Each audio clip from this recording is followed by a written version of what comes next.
All right, so this is MATLAB. When you double click on the MATLAB icon, this is what you see, pretty much. Your version of it the layout may be a little different, but you can change the layout however you want. If you look up here, there's a layout button and you can set it up however you want. I have it set up right now with 5 windows, and there's the usual bunch of icons up here, and we'll learn what some of those are over the course of the class. The windows here are current folder, and this is just tells you what's in the folder. You can see as I'm putting this class together, there's some of the videos I've shot. There's some file details down there we don't care about right now. Workspace we care a lot about. Now MATLAB can only work with data or variables that are loaded into its workspace. So we're going to use this window over here to keep track of what MATLAB, uh, what we've got to work with. Down here is command history. Now, as you type in commands, they'll appear down here. Sometimes the commands are kind of long and you don't want to have to type them again. So you can just double click down here, or you can go back and see what it was you were doing. Now, the center of all this is the command window. This is where all the action is. When you type in commands, you'll type them there, and sometimes you'll see results there. Now, MATLAB stands for Matrix Laboratory, so it likes to think in terms of blocks of numbers and lists of numbers, and you'll see that as we go on. One other thing you might have noticed here, I'm using MATLAB version R2022A. I assume it was from 2022. Your version may be a little different than that. As long as it's not too far from this, it probably doesn't matter. We're not using the really obscure elements of MATLAB, and there are many. We're using just the basics. So as long as you've got a reasonably up-to-date version, you should be fine. So let's talk about how to do things in MATLAB. I said it likes to work with lists of numbers, and we're going to learn how to make a simple plot here. So we're going to need a list of x's and a list of y's. So the first step is, how do you make a list? Well, if I say x equals, and I go from 0, and this colon defines the second half, the end of the list, and I'll go from 0 to 10. Just hit return, and there it is. There's a list of numbers that go from 0 to 10. Now if we go over here, there it is. There's the variable x, and there's how big it is. Now notice there's 11 numbers in this list. The reason there's 11 numbers is I started at 0, not 1. So this sometimes gets called fence post error. Let's say you're trying to make a fence that's 100 meters long and the fence posts are 10 meters apart. Well, how many fence posts do you need? Well, it's not 10, it's actually 11, because there's one right there at 0. Now, sometimes these lists we make are very long. In fact, often they are. 10 is a really short list. 100,000 is not an especially long one. You don't want that showing up on the screen all the time. So when you type a command out, its result is called echoed to the screen. This is the echo right here. Well, most of the time you don't want to see this. So I'm going to type this again, only I'm going to put a semicolon at the end, and the semicolon suppresses the echo. Now, I don't want to have to type that again. So what I'm going to do is I'm going to hit the up arrow on the keyboard, and there it is. There's the last command I typed in. So now I'm just going to do that, and there it is. Now, it's hard to tell whether that really executed again. Let's try something else here. I'm going to hit the up arrow again, and let's make that a 12. See if this goes to 13. Yep, so it executed again, so we're sure we got it. The command window gets busy sometimes, so you need to be able to clear that out. The command to clear the command window is CLC for clear command. So you do that, there we go. What we didn't clear is the workspace. Now, if you want to clear the workspace, and there will be times when you do, type in CLEAR, there. Now, if I hit X and hit return, saying this is a way of saying what is X, I'm going to get an error. Just, I don't know. There's no function like that. So let's do this. Let's clear the command window, and let's hit the up arrow a couple of times. There it is. There we go. So now I've got X. Well, I'm going to need a Y. I need a value of Y, so a function of Y. So let's do this. Do sine X over, I don't know, 4. Whoops. Right there. Okay. I'm going to put the semicolon because I don't really care what these numbers are. I just need to know they exist. So there we go. Now I have a list of x's and a list of y's. Well, how do you plot it? Well, just about like you'd think. Say plot x, y. Give it a second. Bring this down where we can see it. There's my plot. Maybe I want more of the sine wave than that. Now I want to pull this command back up, and I don't want to have to cycle through the plot first. So I'm going to say y equals, and I'm going to hit the up arrow. What that does is that pulls up all the commands that started with y equals. Well, I've only got one, so there it is. Let's do this. Now I've got a different y. This is, you can't really see it, but this is recalculated. So plot, so just type in PL up arrow, so that pulls back the plot command. Yeah, there we go. That's a little better. Now that we can see this, MATLAB will let you format plots any way you want. Anything you can imagine it can do. Let's make this bigger for starters so we can all see it here. And that's pretty rough. There's a lot of elements missing. So let's start editing. I'm going to click there, turns on the arrow, and I'm going to double click on the trace. And what comes up is this thing called Property Inspector. It sounds like something that real estate agents do, but it's not. It's called Property Inspector. And we can start changing everything. I don't really like that faded blue. I like a bright blue. So let's do that. There's Property Inspector. Let me change that. Line style. Well, I kind of like the solid line, although you can do different kinds if you want. Line width. Well, that's not very big. Let's go to, oops, let me do that. Hang on. I got ahead of myself. There we go.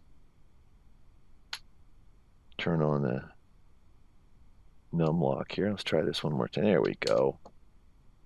All right. What I had done before is I'd clicked on that, and it pulled up an editing window, so I can actually edit parameters there too. And let's go to marker.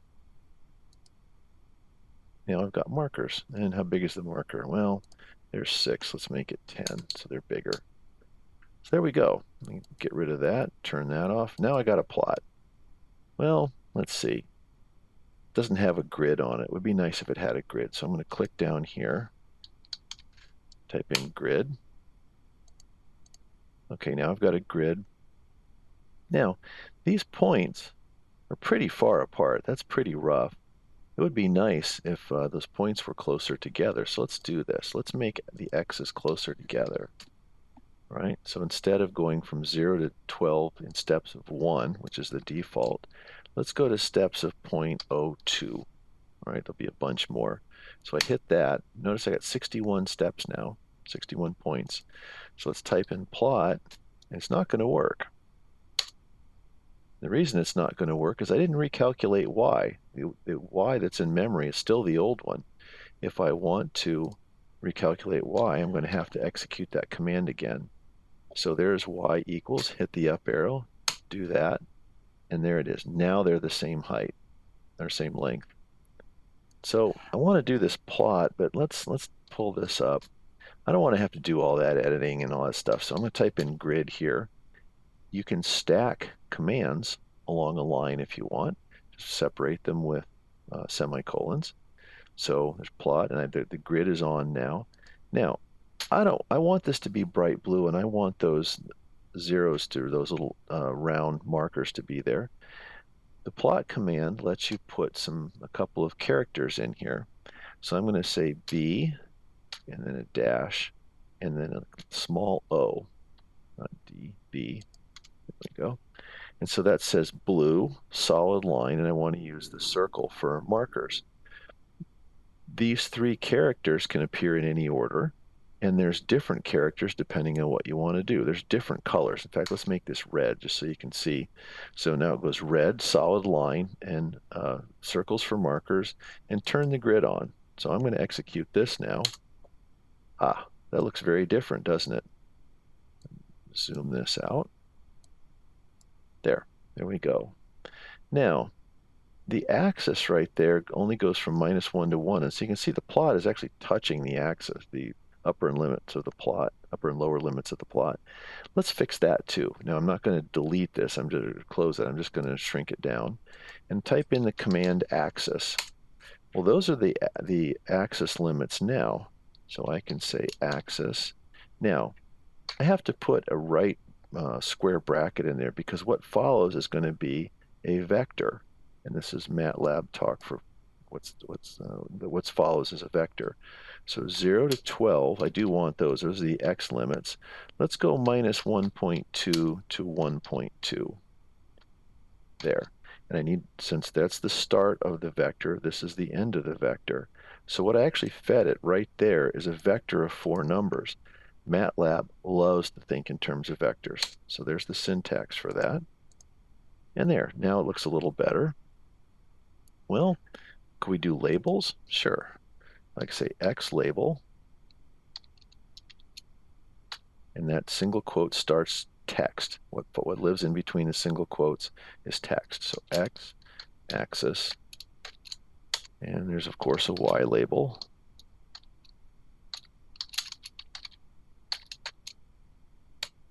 There, that looks pretty good. Let's see what our plot looks like now.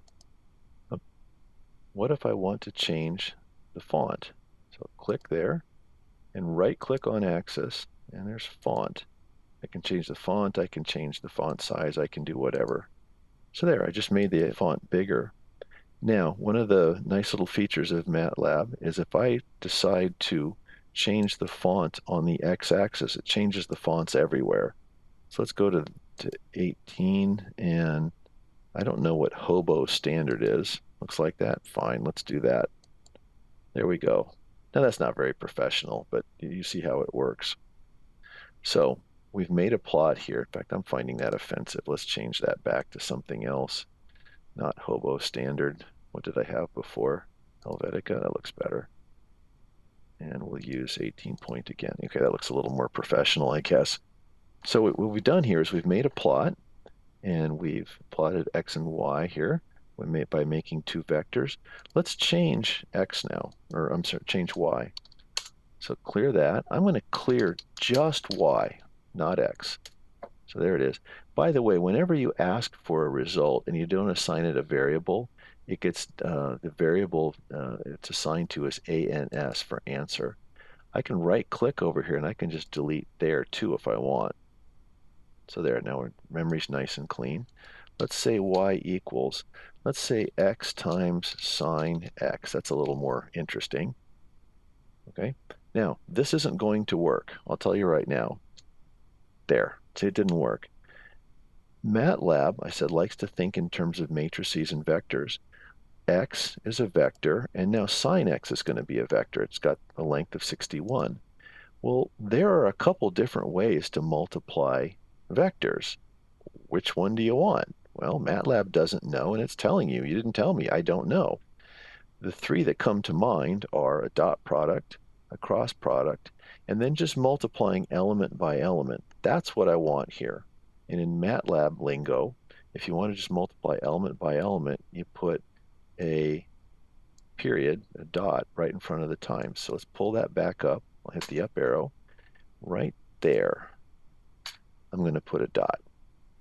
Now it works. Oh, you can see I didn't put the semicolon behind it. No, it's okay. I'll just clear that. So now I can plot this again. And let's make this blue and turn the grid on. Let's see, X label.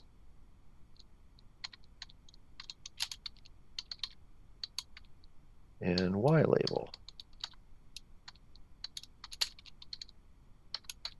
And that should come out looking pretty good. Let's try it here.